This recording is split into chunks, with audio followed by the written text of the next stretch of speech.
Hey, what's up, guys? Welcome back to my channel. I'm Rasan427. Next today, once you're doing this, my Clash of the Castle 2024 predictions. So this is actually on WWE Clash of the Castle 2024, actually taking place in the UK this year. I believe it's this Saturday, June 15th. So yeah, it's pretty exciting pay-per-view. They're going with the 5-match format again, which I believe is second pay-per-view in a row in which they're doing that actually. So that'd be interesting. I doubt they add any more matches because we got 5 matches already. Same thing they did with the last pay-per-views. But let's jump right into it. The World Heavyweight Championship match. Now, will this match main event? I think if it main events, I think Drew McIntyre is winning. Because I just don't see them having this main event if Drew is actually losing. Even if Punk comes out, I just don't see that at all. I just don't see that happening at all, just to me personally. So I think if this main event, then Drew is undisputedly winning. Now, I do think that Drew is going to win. I mean, this can go basically either way, but I just don't see Damian Priest actually did anything with the title or with the championship or anything like that. Yeah, he hasn't really done anything on the title, but I'm going to go Drew McIntyre winning. I don't think they will do that to Drew twice at 2 back-to-back Clash of the Castle. I know it was 2 years ago, but I don't think they'll do that. I mean, because CM Punk and come out and screw him, because that was set up their SummerSlam match. Then what do you do with Gunther? But is Damian Priest, Gunther really the match they're going to do at SummerSlam? I mean, it's really tough to say. Because I definitely think we're getting Punk and Drew at SummerSlam. So does Damian win? I want to go with Drew. I don't know how they're going to do this.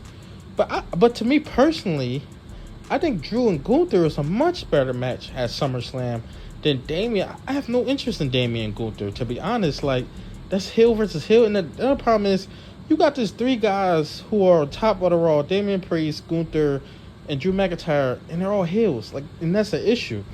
Now, Damian Priest could turn face. He hasn't really done that yet. Drew McIntyre is definitely heel, especially with this feud with CM Punk. So it'll just be interesting. I'm going to go with Drew McIntyre. I might be wrong about that, but I'm just going with Drew, picking up the victory, winning the World Heavyweight Championship. Because I never thought that Damian would hold it for that long anyway. Second match I want to talk about. Women's Tag Team Championship match, triple threat tag team match. Bianca and Jada winning. I mean, it's undisputed. Bianca and Jada winning. They're not losing it. Probably not until about next year. I do see them setting up a match between them two at WrestleMania. Whether that's for a World Championship or not, we'll have to see about that. But I definitely think this is definitely leading to their breakup. I think they're holding this title for a while. I mean, nobody has actually held these titles and brought prestige to it. Hopefully they can actually do that. Have they done that yet? Kind of. I mean, you got 2 top women in the company, 2 top wrestlers in the company holding the championship. So, I mean, it brings something to it, but they're definitely picking up the victory. They're not losing the tag team titles. And they just won it, last month? Yeah, because they did 2, last month at Backlash. But that's just who I think is winning. Jade and Bianca Belair are winning. Third match actually on the card, actually want to get into, is actually Sami Zayn versus Chad Gable. Now, with this, I'm going to go with Sami Zayn winning. I think they're going to prolong this. I think this is the Intercontinental Championship match at SummerSlam, because I think that Otis is going to screw Gable inside this match, or something like that is going to happen inside this match, and I do think Sami Zayn is retaining.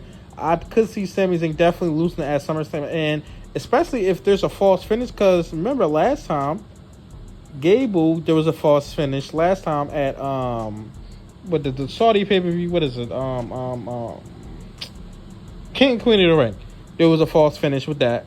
So if there's another false finish, Gable could say, well, I deserve another opportunity for the thing. They could do the final rubber match at SummerSlam 1-on-1, where Gable actually finally beats Sami Zayn, because I believe that's the ultimate thing. Gable beating Sami Zayn. Maybe I'm wrong about that, but I do think Gable beating Sami Zayn is the end goal to this. But I don't think at this pay-per-view, I'm going to go with Sami Zayn actually picking up the victory and actually retaining his championship inside this match. I definitely can see that. And just prolonging this feud has been pretty good so far.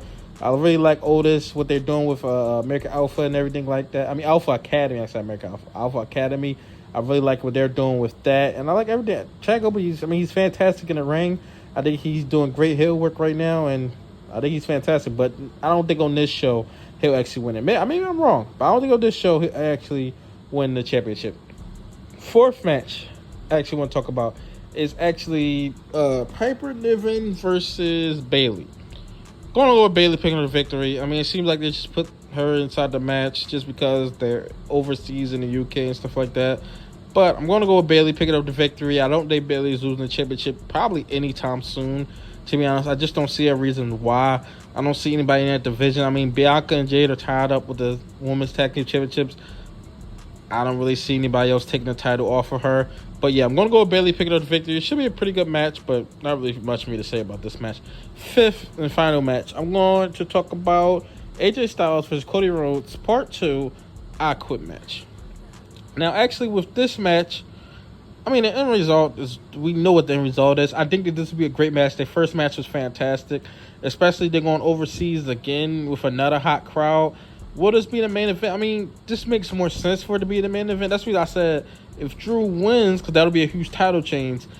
Because I think if Drew wins, he'll be a main event. But a lot of people thinking that Drew should get the main event.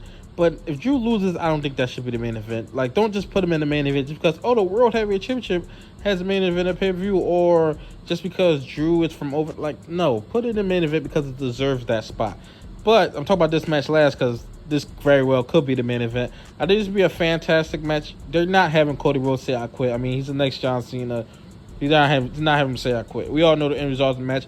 But I think this would be a fantastic match. It is interesting that they skipped over a pay-per-view for the Logan Paul match and then went back to this. But the way they did it made sense and everything like that. They made sense to a certain degree and stuff like that. But yeah, I think this match would be absolutely fantastic. Yeah, and it just be another great match. Cody Rhodes title way. I mean, the match with AJ Styles was great. The match with Logan Paul was great. I mean, he hasn't missed yet, and I don't think he'll miss with this one as well. Of course, I got Cody Rhodes picking up the victory and actually winning this match.